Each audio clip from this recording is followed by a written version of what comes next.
Delete कर दिए, कितनी जगह जीरो काउंटिंग की हुई है, कितनी जगह आपका अमला पहुंच रहा है कि नहीं पहुंच रहा। एक्सेस दो, दूध का दूध पानी का पानी हो जाएगा।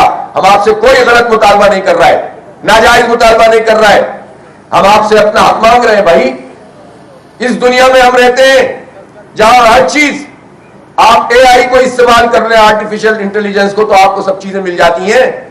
तो आप आज के दौर में रहकर इंसानों को खा रहे हैं और फिर कह रहे हैं कि यार ऐसी बातें मत किया करो, तुम सब कुछ करते रहो हम बात भी ना करें, तुम मारते रहो हम चीखे भी नहीं, तुम मसाइल पे कब्जा करो हम आवाज भी बुलंद नहीं करें, तुम नुमाइंदगी पर डाका डालो हम एहतजाज भी ना करें, तुम्हारे बच्चों की मुलाजमत पे कब्जा करो।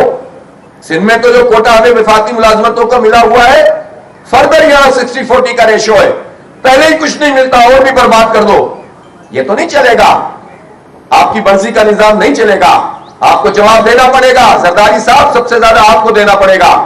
आप अगर सबको साथ लेकर चलते हैं तो कराची के लोगों को साथ लेकर क्यों नहीं चलते, इससे तासुब क्यों करते हैं, इसकी बल्दियात को पैसे क्यों नहीं देते, इसके बल्दियाती इलेक्शन के रिजल्ट को क्यों नहीं मानते, क्यों यहां पर कब्जा करते हैं। पहले जाली हल्का बंदियां करो, एक एक यूसी की 4-4, 3-3 बनाओ, 6-6 बनाओ, अपने नंबर बनाओ और फिर भी हार जाओ तो कब्जा करो, फिर भी हार जाओ तो नतीजा बदलवाओ, फिर भी हार जाओ तो रिकाउंटिंग में अपने ये जाली किस्म के डिप्टी कमिश्नर को इस्तेमाल करके आप नंबर बदलवा दो, इलेक्शन कमीशन को खरीद लो, पीपल्स पार्टी फैसला लिखे, इलेक्शन कमीशन जारी करे, नहीं चलेगा ये।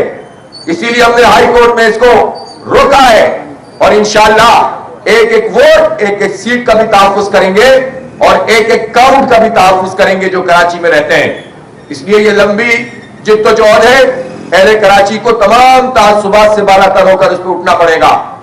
हमने वेब पोर्टल भी बनाया है, हम फिजिकली भी डोर टू डोर भी जाएंगे, घर घर जाएंगे इंशाअल्लाह। और मैं अपने कारकुनों से भी कहता हूं कि इस पर बहुत संजीदगी के साथ काम करें, नौजवानों को अपने साथ मिलाएं। इस रमजान में भी हम कैंप भी लगा रहे हैं और हम मोबाइल वैन्स भी लेके जा रहे हैं और ईद के फौरन बाद एक बड़ी मोबिलाइजेशन हम करेंगे। 30 अप्रैल को इंशाअल्लाह शारा फैसल पर तारीखी मार्च होगा अपने हक की खातिर कि जो जहां है वहां गिना जाएगा और कराची की गिनती पूरी की जाएगी। हम ये अपना हक इस्तेमाल करेंगे इंशाअल्लाह ताला। एहतजाज का भी कोई गड़बड़ करोगे अदालतों में घसीटेंगे, तुम्हें अपनी मनमानी नहीं करने देंगे। और फिर ये चाहते ही हैं कि जब ज्यादा कंट्रोवर्सी हो तो फिर कहेंगे यार इंतखाबात आ गए सामने, बात मान लीजिए, इतने पर सौदेबाजी कर लीजिए, मौत दिखा के बुखार दे दीजिए, कबूल कर लीजिए। ये नहीं चलेगा, गिनती पूरी करनी पड़ेगी हर सूरत में इंशाअल्लाह, और ये करवाएंगे हम और कराची के लोगों के साथ मिलकर करवाएंगे और इनको इस पूरे हक के लिए मोबिलाइज करेंगे और बिलाखिर इन्हें घुटने टेकने पर मजबूर करेंगे। ये जालसाजी का पूरा जो निजाम चल रहा है ताकतवर लोगों का, इसको शिकस्त देंगे इंशाअल्लाह ताला। इसीलिए हमने आज ये एहतजाजी कैंप यहां पर लगाया है और पूरे शहर में भी कैंपिंग हो रही है। हम दोनों काम साथ साथ कर रहे हैं, अपना एहतजाज का हक भी इस्तेमाल कर रहे हैं और लोगों से भी अपील करता हूं, कराची के लोगों से, कि सुस्ती ना दिखाएं। जो जमात इस्लामी का JI सेंसस सेल है उस पर जाइए, क्लिक कीजिए, उस पर आपको लिंक मिलेगा और लिंक पे आप अपना इंदराज कराइए और बताइए आपका कोई जानने वाला, आपका दोस्त, आपका कोई वाकिफ, आपका कलीग अगर वो रह गया है काउंटिंग से, या उसका घर या वो खुद या उसकी फैमिली, तो आप वहां इंदराज कराइए ताकि इतना डेटा जमा हो कि उसके नतीजे में हम अपने केस को मजबूत कर सकें। जाहिर सी बात है, एक डेटा वो होता है जो सरकार का होता है, पार्टी का डेटा उतना नहीं हो सकता, लेकिन इसमें जिस तरह से हम लोग इंदराज करवा रहे हैं और जितनी अवेयरनेस बढ़ेगी उतना इंदराज भी बढ़ेगा, तो इससे ये मुकदमा कराची का बनेगा। इसलिए मैं तमाम पॉलिटिकल पार्टीज के वर्कर, सपोर्टर, रहनुमाओं से भी कहता हूं कि इस मामले पर वो इस पोर्टल का हिस्सा बन जाएं और बाकी सियासत करते रहे अपनी जगह। पीपल्स पार्टी के लोग आवाज बुलंद करें ना, पीपल्स पार्टी के कराची के रहने वालों को क्यों नहीं बात करते, वो क्यों आवाज नहीं उठाते अपनी पार्टी में? ऐसा भी क्या निजाम है? आपको PTI के लोगों को कहना चाहिए ना कि इमरान खान साहब इस पर क्यों नहीं बात कर रहे कि कराची की गिनती कम की जा रही है। इस पर नून लीग के पॉलिटिकल वर्कर क्यों शहबाज शरीफ और नवाज शरीफ से मुतालबा नहीं करते कि क्यों हमारे हक पे डाका मार रहे हैं आप? क्यों नहीं बाकी पॉलिटिकल पार्टियों के लोग ये बात करते कि अपनी लीडरशिप कराची को ऑन करे? कोई ऑन नहीं करता कराची को। सब इसी तरह से चलते रहते हैं। कराची के मामले पे सब ऊपर से इकट्ठे हो जाते हैं। इसलिए अपनी अपनी पार्टियों में भी ये दबाव बढ़ाने की जरूरत है कि आपके पार्टी के हेड कराची की पुष्ट पर खड़े हो, जालसाजी ना करें। ये ना देखें कि वहां करेंगे तो हमें सियासी नुकसान हो जाएगा। पख्तून बात, अगर हम केपीके के लोग हक बात करेंगे तो हमें सियासी ओ भाई, मैं आपको बताऊं, आप केपी में रहकर हक बात करें, केपी के लोग आपको ज्यादा पसंद करेंगे। आप पंजाब में रहकर कराची की बात करें, लोग आपको ज्यादा सपोर्ट करेंगे। किस खौफ में पड़े हुए हैं आप? चूंकि इलेक्टेबल का निजाम है, इसलिए अपनी अपनी कॉन्स्टिट्यूंसी बचाने की कोशिश करते हैं। इससे ऊपर हो गए तो ये मुल्क आगे बढ़ेगा। और कॉन्स्टिट्यूंसी के डब्बे में बंद हो जाओगे और जागीरदारी के हवाले अपने पूरे निजाम को कर दोगे तो ना तुम्हें केपी मिलेगा, ना पंजाब मिलेगा, ना बलूचिस्तान। फिर रुसवाई मिलेगी सबको। इसलिए सबको कराची के साथ आकर खड़ा होना चाहिए और इस हक के ऊपर बात करनी चाहिए। अगर हमारी बात गलत है तो साबित करो, और अगर हमारी बात सही है तो इस सारी जमातें और उनके लीडर्स को हमारा साथ देना चाहिए। बहुत बहुत शुक्रिया।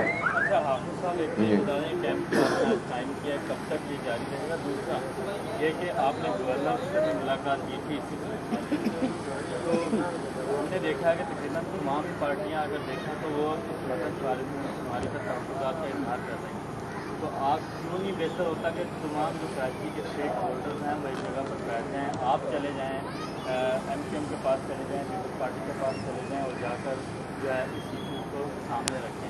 तो आपने गवर्नर से मुलाकात की, उनसे क्यों नहीं, उनके पास क्यों नहीं? अच्छा देखें, हम तो पीपल्स पार्टी की APC में गए थे ना, उस वक्त भी हमारा इतना इख्तलाफ इलेक्शन पे अभी भी चल रहा है, जब भी चल रहा था, लेकिन हमने जमहूरी रवैये का मुजाहरा किया और पार्टियां नहीं गई थी, हम गए थे। जो इत्तेहादी हैं वो इत्तेहादी भी हैं, बरात भी ले रहे हैं और सियासतबाजी भी कर रहे हैं, तो हम तो गए थे। और गवर्नर किसके हैं? तो फिर मैं तो गवर्नर साहब के पास गया, हालांकि कितना मसला था, लेकिन उसके बावजूद गया, उन्होंने भी अच्छी तरीके से बात की, ठीक है ना। तो गए ना, मैंने मर्दमशुमारी पे बात की ना वहाँ, तो बार बार उधर जा रहे थे, उधर जिसका जिक्र नहीं है, और मैं बार बार मर्दमशुमारी पे ला रहा था उन्हें, तो बात की ना हमने। मैंने आज हसन इकबाल साहब से बात की है, वो भी सऊदी अरब में, आज बात की है, और मैंने उनसे कहा है कि आप कराची तशरीफ लाएं और यहाँ आकर बैठें और यहाँ के पूरे सिस्टम को देखें। उन्होंने एग्री किया मुझसे, तो मैंने कहा कि आप इस्लामाबाद में भी होंगे तो भी हमारा वफद आपसे मिलेगा और वैसे आपको कराची आना चाहिए। आज बात की है मैंने। तो हम तो इस मामले में किसी से वो नहीं है, लेकिन बहरहाल एक बात जरूर है कि मतलब जो खुद रिस्पॉन्सिबल है इन तमाम चीजों के, उनको इस रिस्पॉन्सिबिलिटी को कबूल करना चाहिए। कैसे इतनी बड़ी बड़ी चीजें तय होती गई और यहाँ का मैंडेट लेने वाली पार्टियां उन्होंने कुछ नहीं किया। मैं PTI के लोगों से भी रब्ता करूंगा इंशाल्लाह, उनसे भी कहूंगा कि भाई वो इसमें प्रोएक्टिव रोल अदा करें। तो इसलिए आप बेफिक्र रहें। ये बताइएगा, आपने कहा कि पीपल्स पार्टी जो वक्त आता है तो फिर क्या कॉन्फ्रेंस को इस्तेमाल करके पीपल्स पार्टी APC में से पहले भी कॉन्फ्रेंस इस बात पे एतराज़ात उठाते रहे कि ये जो मर्दमशुमारी की जा रही है उस पर उनको भी एतराज़ आते हैं। खुद पीपल्स पार्टी भी इस मर्दमशुमारी के मुताबिक तो नजर नहीं आती, तो फिर आप किससे मुतालबा कर रहे हैं और क्या आप समझते हैं कि कॉन्फ्रेंस को पीपल्स पार्टी इस्तेमाल कर रही है? नहीं, मैंने तो आपको एक जनरल बात बताई है। मैं सिर्फ सिंधी कॉन्फ्रेंसों की बात नहीं कर रहा। खुद कराची में जिन लोगों ने लिसानी सियासत की तो उनको भी तो पीपल्स पार्टी ने हमेशा इस्तेमाल किया ना। कराची के मैंडेट को पीपल्स पार्टी ने इस्तेमाल किया ना अब तक। वडेरों का हाथों में बिका है ना कराची, तो पहली मरतबा तो उनको टफ टाइम मिल रहा है जिसमें सबको पता है कि बिकेंगे नहीं हम इंशाल्लाह। तो इसलिए हम उसके बावजूद भी, सारे सियासी इख्तलाफ के बावजूद, जो हुकूमत में होगा बात तो उसी से की जाएगी ना। जिसके पास इख्तियार है बात तो आप उसी से करेंगे ना, मरीख पे जाके तो नहीं करेंगे। तो पीपल्स पार्टी के पास जब सूबा सिंध है और उसका रोल है तो बात उससे करेंगे, एहतजाज भी करेंगे, बात भी करेंगे। तो जो हक हमारा है उससे तो हमें कोई नहीं रोक सकता। हाफिज साहब, आपका कहना है कि जैसे आबादी बढ़ेगी पूरे सिंध की तो फायदा सिंध को ही होगा, लेकिन एक वजारत आला की सीट के लिए पीपल्स पार्टी ये जो गड़बड़ करती है जिस सिस्टम में, यही बात है ना जी। मैं बार बार जो बात कह रहा हूँ कि इनका माइंडसेट ये है कि सिंध, देखिए सिंध की आबादी, अगर कराची की आबादी में 1.5-2 करोड़ का इजाफा हो जाएगा जेन्युइनली, नाजायज नहीं, जेन्युइन, तो इससे सिंध की आबादी मजमूई बढ़ जाएगी ना। तो इससे पीपल्स पार्टी को तकलीफ क्या है?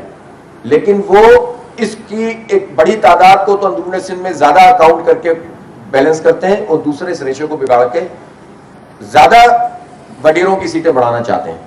क्योंकि देखें ये बात ऐसी है ना, इनको बुरा लगता है। मैं लिसानियत की बात नहीं कर रहा, मैं निज़ाम की बात कर रहा हूँ। वडेरा शाही एक निज़ाम है, वो पंजाबी भी हो सकता है, वो सिंधी भी हो सकता है, वो महाजिर भी अगर वडेरा होगा तो वडेरा ही होगा, या जागीरदार होगा उसका नाम आप कुछ और रख लें, खान सरदार रख लें, कुछ भी रख लें।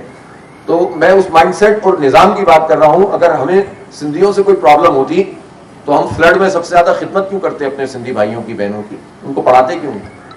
उनकी बस्तियां क्यों बना रहे होते? हमने तो उनके मकानात तामीर किए हैं। हमारे माथे का झूमर है हमारी सारी कौमें, हमारी सारी जुबानें। इतनी शीरी जुबान है हमारी सिंधी जुबान। हमें ना जुबान से मसला है ना जुबान बोलने वालों से मसला है। हमें इन वडेरों से मसला है जिन्होंने इस्तेसाल भी करते हैं और कौम परस्ती भी फैलाते हैं और लिसानिया परवान। जब इन पर सवाल होने लगे तो कहते हैं तुम सिंधियों को बुरा कह रहे हो। ओ भाई, हम सिंधियों को बुरा नहीं कह रहे, हम सिंधियों का इस्तेसाल करने वाले वडेरों को बुरा कह रहे हैं। और वडेरों में भी कैटेगरीज है ना, एक छोटा वडेरा, दरमियाना वडेरा, एक बड़ा वडेरा। वो सारे आकर यहाँ पूल हो जाते हैं सिंध असेंबली में। तो हम तो उस पर उसकी बात कर रहे हैं, इस पूरे समाज पर जो उनकी गिरफ्त है उस पर बात कर रहे हैं। और उससे जब तक छुटकारा नहीं मिलेगा सिंध आजाद नहीं होगा। सिंध के लोगों को आजादी नहीं मिलेगी। जेन्युइन इज़हार राय की आजादी नहीं है सिंध में लोगों को। वो ये चाहते हैं कि यही चीज कराची में भी आ जाए। पहले ये काम एमक्यूएम से लेते थे, अब वो गैर मौसर हो गई है तो उसको जोड़ तोड़ किया जा रहा है। वो फिर भी नहीं चल पा रही तो वो चाह रहे हैं कि वो खुद ही कब्जा कर लें। तो अब तो नहीं होगा ये काम इंशाल्लाह, ये कब्जा तो नहीं करने देंगे। तो ये इतनी बात है। और उसको ये करते ही इसीलिए हैं ताकि वो अपनी खास किस्म की गिनती मेंटेन करके सिंध असेंबली में अक्सरियत हासिल करें और ताकि फिर रिजल्टमेंट पैदा हो तो लोग कहें कराची सूबा बनाओ, और जैसे ही कराची सूबा हो तो खून खराबा करो। तो भाई आप सीधे सीधे मैंडेट मान लो, काउंटिंग ठीक कर दो, नुमाइंदगी ठीक कर दो। और ये अगर लोगों को पता हो कि कराची से भी वजीर आला बन सकता है तो फिर प्रॉब्लम क्या है किसी को? तो निजाम ठीक करो ना, बजाय इसके कि तासुबात फैलाओ। नहीं, आज तो हमने ये कैंप, अलामती कैंप लगाया है। जाहिर है कि अब इस दफ्तर पे हम थोड़ी इस तरह से करेंगे। हम 30 तारीख को, 30 अप्रैल को ईद के बाद इंशाअल्लाह ताला शारा फैसल पे बहुत बड़ा एहतजाजी मार्च करेंगे, ठीक है ना। और फिर जाहिर है फिर वही बताएंगे फिर क्या करना है उसका। और उसके साथ साथ अपना रोल भी अदा कर रहे हैं। हम सिर्फ नारेबाजी नहीं कर रहे, हम तो काउंट भी करवा रहे हैं, कोशिश कर रहे हैं ना लोगों को। वो भी काम कर रहे हैं, मुलाकातें भी कर रहे हैं, राब्ता भी कर रहे हैं। और अगर ज्यादा गड़बड़ किया तो अदालत भी जाएंगे। जो भी हो, जैसा भी हो, बहरहाल जो निजाम है उसके मुताबिक पूरी कोशिश करेंगे कि लोगों कराची का मसला हल हो। बढ़ाएंगे बढ़ाएंगे सर, बढ़ानी पड़ेगी। नहीं बढ़ाएंगे तो आपको पता है कि फिर कैसे काम चलेगा।